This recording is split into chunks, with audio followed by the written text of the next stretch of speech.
परंपरा हमारे ऋषियों की अद्भुत दृष्टि की परिचय। राष्ट्र केवल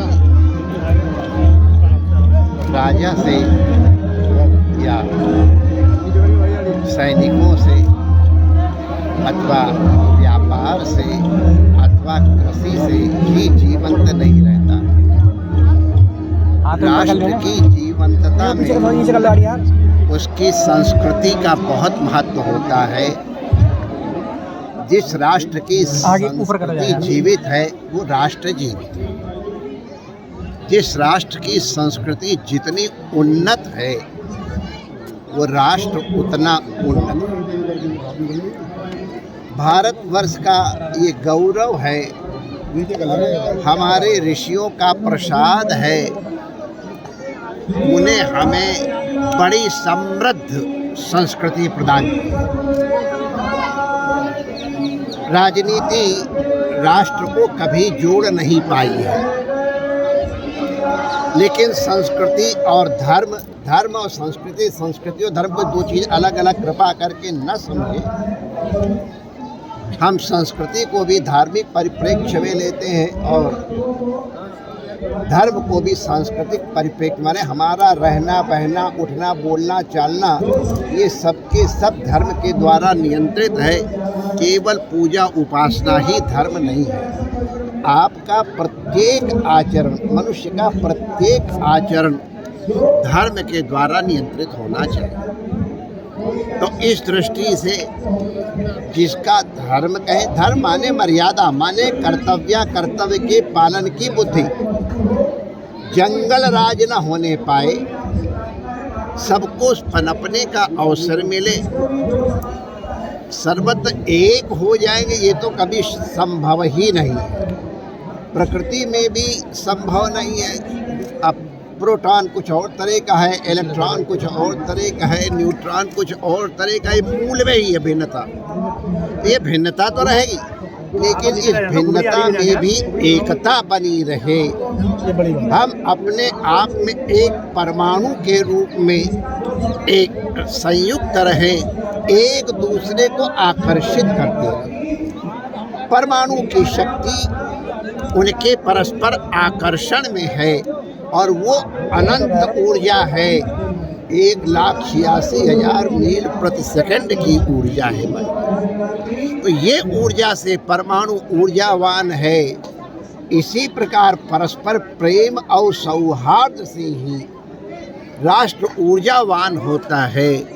और इस दृष्टि से प्रेम की अभिवृद्धि अब राजनीतिक रूप से ऊंच नीच, आर्थिक रूप से ऊंच नीच, नाना प्रकार के माध्यमों से ऊंच नीच तो रहेगी, लेकिन उस ऊंच नीच का तात्पर्य नहीं कि हमारे हृदय का प्रेम टूट जाए।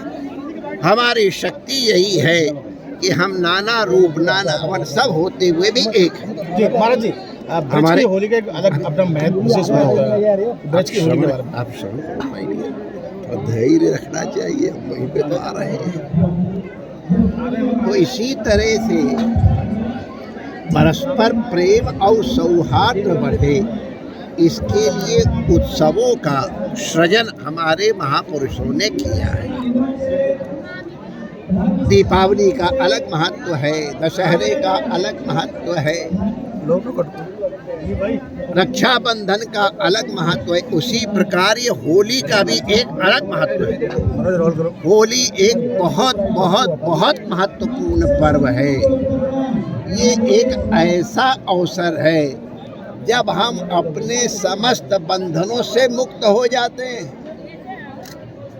हम अपने वर्ण को, अपने स्टेटस को, इन सब को भूल जाते हैं। हमने गांव में होली खेली है, पर गांव में सब ये चीज़ें थी ही, लेकिन कोई भी घर के जमींदार को भी गाली देता था, बढ़िया गाली देता था, और उसके सामने बोलने की मत, लेकिन होली के दिन छूट पट्टी, चाहे जो कहो। तो ये जो मन के अंदर कुंठा है, जिस कुंठा से ग्रस्त होकर के विदेश में कितनी मृत्यु, कितने कष्ट आ रहे हैं, रोग आ रहे हैं, उन कंठाओं को निवृत्त करने के लिए हमारे यहाँ होली का पर्व है।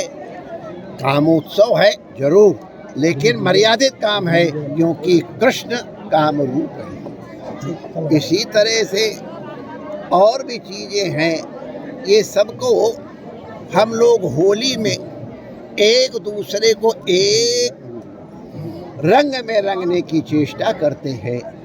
हम लोगों के यहाँ परंपरा थी, हम लोग जब तक छोटे थे तब तक हम लोग टेसू के फूल के रंग से ही खेलते थे। नियम था, टेसू के फूल से खेलेंगे, गुलाब के पंखुड़ियों से खेलेंगे, केसर जो संपन्न थे वो केसर से भी खेलते थे। महाराज रमण की होली की क्या विशेषता है, क्या खासियत है?